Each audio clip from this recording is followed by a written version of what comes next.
Special edition of Post-Eruptive Playhouse is brought to you by Nilla Wafers, reduced fat and regular.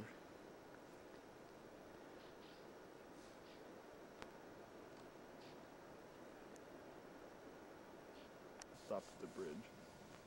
Cue the music.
Welcome to a very special edition of Post-Eruptive Playhouse.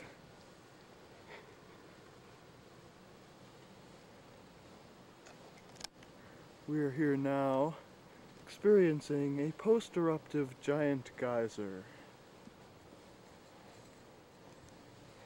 Notice the big puddles and the washed sign.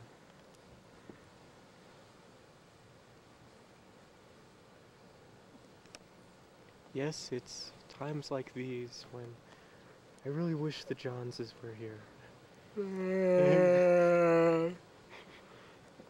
But seriously, folks, we're standing here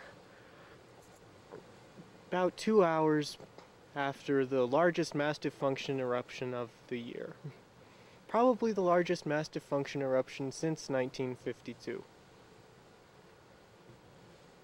Well, it's a pleasure to be here. I can't speak for you, but I'm truly excited about this event. Yeah, I have to agree that I was very excited. Now, maybe you should tell your story first, since you saw it before I did.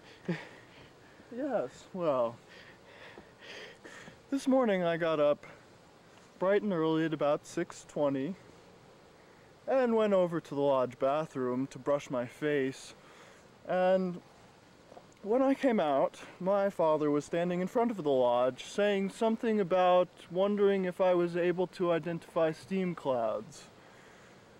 Of course, since this particular steam cloud was rising up above the inn from behind, I had a vague notion as to what it might be and raced out and bicycled at about, I don't know, 300 miles an hour to come and see giant looking like a week-old faithful. Now that, I have to say, is a tragic story, especially given that not more than half an hour before you got here, Mastiff was, well, no one could actually see how high it was going. It was but erupting to untold heights. yes, that it was. but let me tell you my story.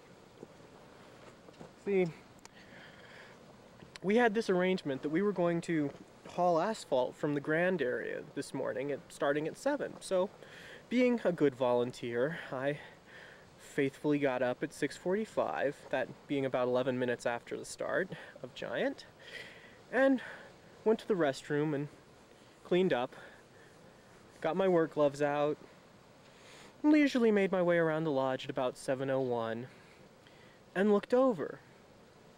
And I saw a steam cloud I'd been seeing quite a bit lately. You know, every time I pass the lodge in the morning, seems like lions erupting and putting this huge steam cloud that does a great giant imitation. Except this time, there was no water coming out of lion. So, I made my way around the lodge, and sure enough, it didn't line up right to be oblong, and didn't line up right to be grotto, and geez, fan and mortar wouldn't be going, so yeah, I pretty well knew what it was by then, but I wasn't totally sure until I got past Castle. And I got here to see Giant looking like, oh,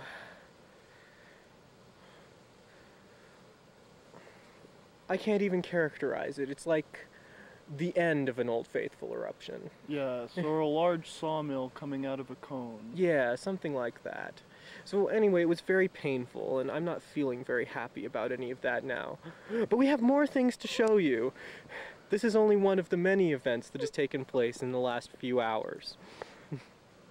Please join us as we continue our journey through the Upper Geyser Basin.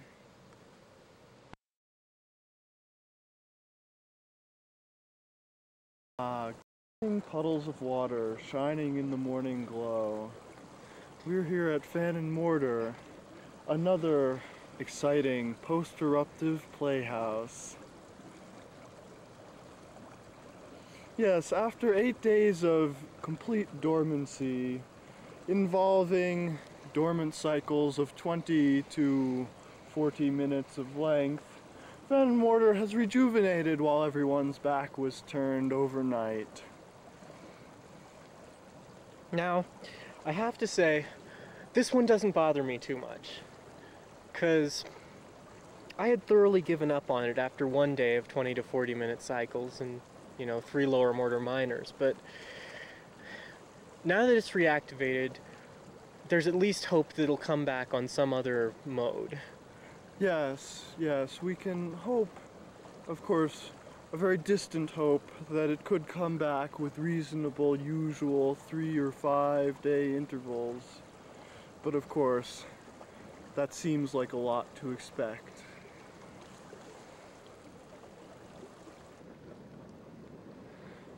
My, what a fascinating wash pattern, indicative of a strong fan which went out over the trail. I must say, it must have been very exciting if anybody had been down here to see it. I would say so. I mean, it's obviously been many hours with river vent on and Spiteful full and overflowing since Fan and Mortar erupted. And yet there's still this much obvious wet area and wash. Fascinating.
Now we'll just let you appreciate the wash from several angles.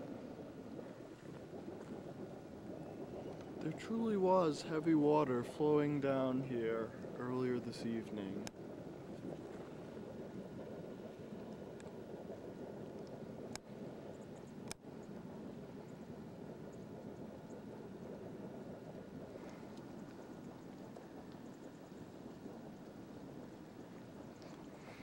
Yes. One simply doesn't see wash like that too often.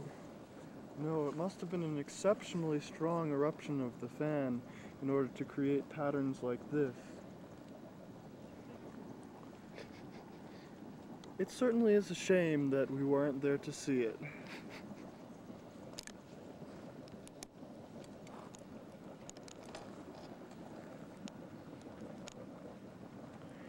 And now one last look at that dynamic duo, Fan and Mortar, which have created such excitement in these last few hours.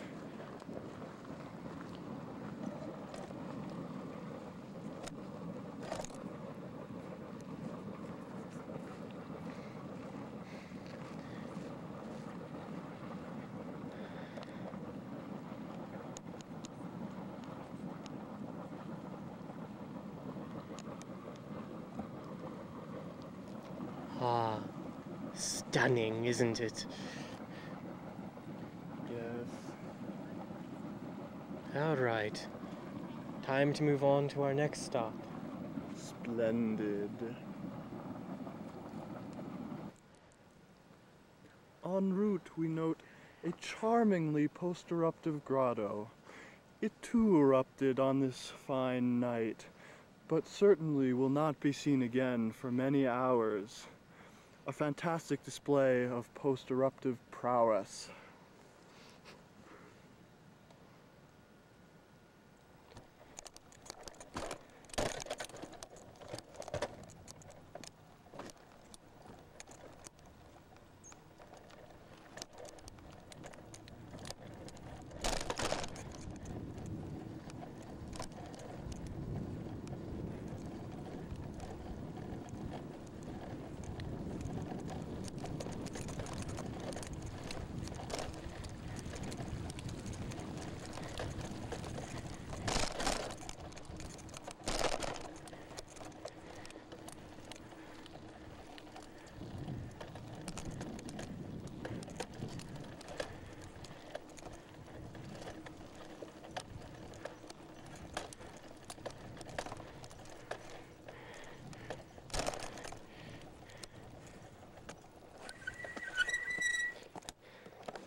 Our journey brings us to Splendid Geyser.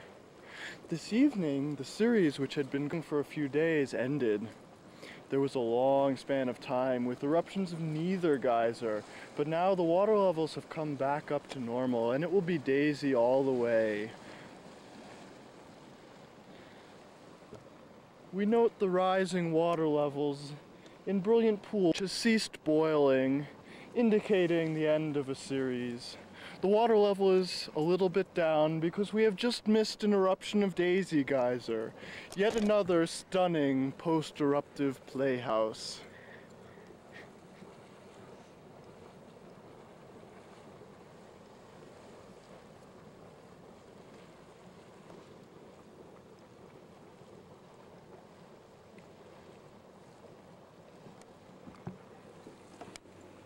Off in the distance, we see the lazily rising steam clouds from the giant group, where no water is present after the festivities of this morning.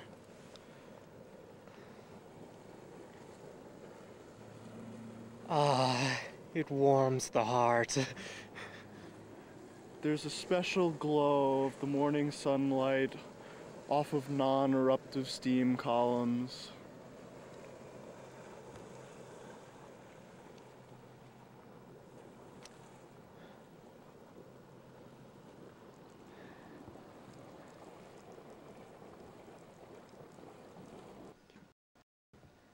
Another exciting and unexpected treat